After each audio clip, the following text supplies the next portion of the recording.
Nous allons voir dans ce tutoriel comment améliorer et optimiser donc un fichier de prospection qui aurait été réalisé par captation, soit avec un UCAPT, comme c'est le cas ici, donc avec un document relativement fourni en termes de données, ou avec un fichier de données qui serait peut-être un peu plus pauvre, ou en tout cas à retravailler, à réaliser avec Instant Data Wrapper, comme vu dans un précédent tutoriel.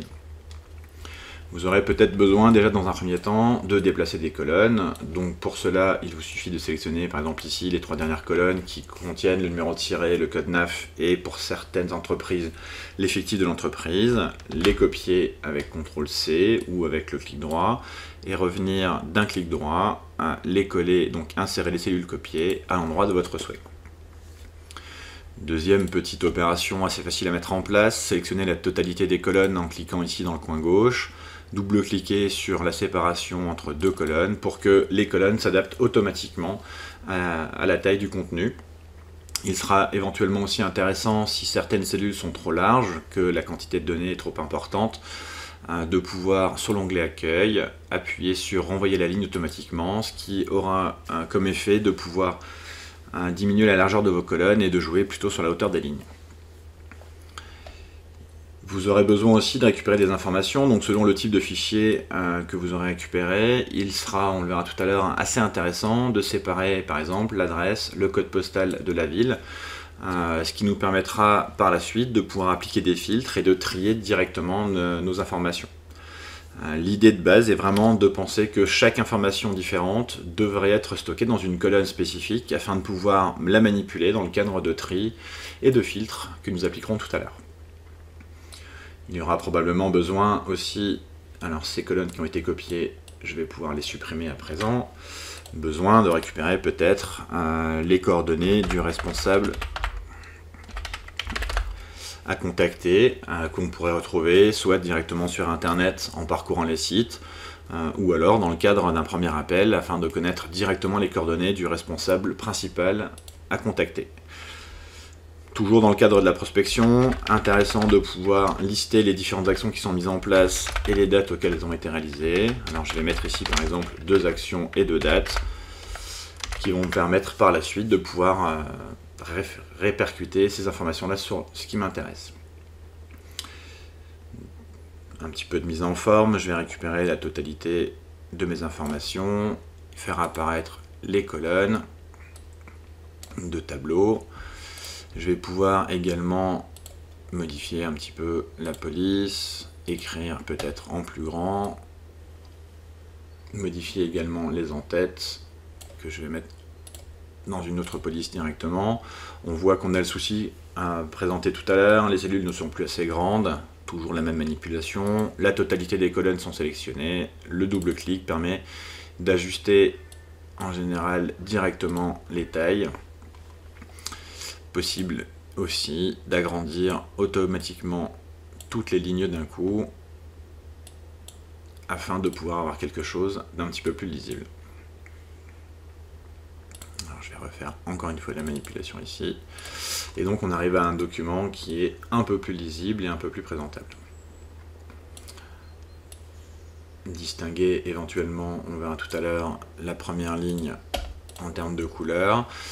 Et donc ce fichier sera à compléter au fur et à mesure. Première étape intéressante aussi, mettre en place la possibilité de pouvoir filtrer les données. Pour cela, on va se positionner dans la première cellule en haut à gauche, donc dans notre ligne d'en-tête de colonne, et aller dans l'onglet Données et appuyer sur le petit entonnoir ici Filtrer, qui va faire apparaître dans chacune de nos colonnes un menu déroulant qui nous permettra de gérer les informations au fur et à mesure. Première étape par exemple, de pouvoir trier les sociétés de A à Z par ordre alphabétique puisqu'elles avaient été uniquement présentées dans l'ordre de la captation tout à l'heure. Autre chose intéressante, puisque nous avons séparé les données, en tout cas si c'est le cas, en termes de ville par exemple, il sera possible de ne choisir que certaines villes afin de pouvoir filtrer nos résultats. Ici, nous n'avons plus que les agences de Nancy qui ont été sélectionnées. Filtre qu'il sera possible d'effacer directement ici lorsqu'on aura terminé notre recherche.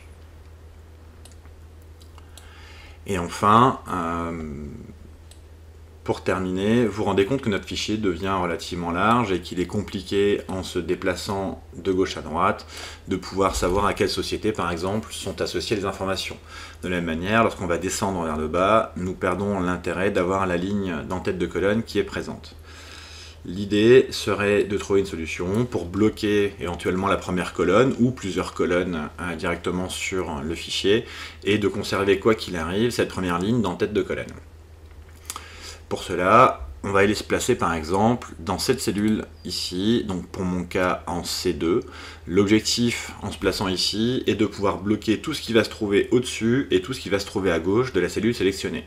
Donc dans ce cas précis, bloquer la première ligne et bloquer les deux premières colonnes qui vont rester statiques.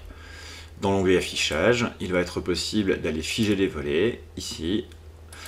Et donc à présent, lorsque nous déplaçons la souris vers le bas, nous pouvons nous rendre compte que, quoi qu'il arrive, quelle que soit la ligne que nous consultons, la première ligne d'en-tête de colonne reste présente et permet de savoir systématiquement dans quelle colonne nous nous trouvons.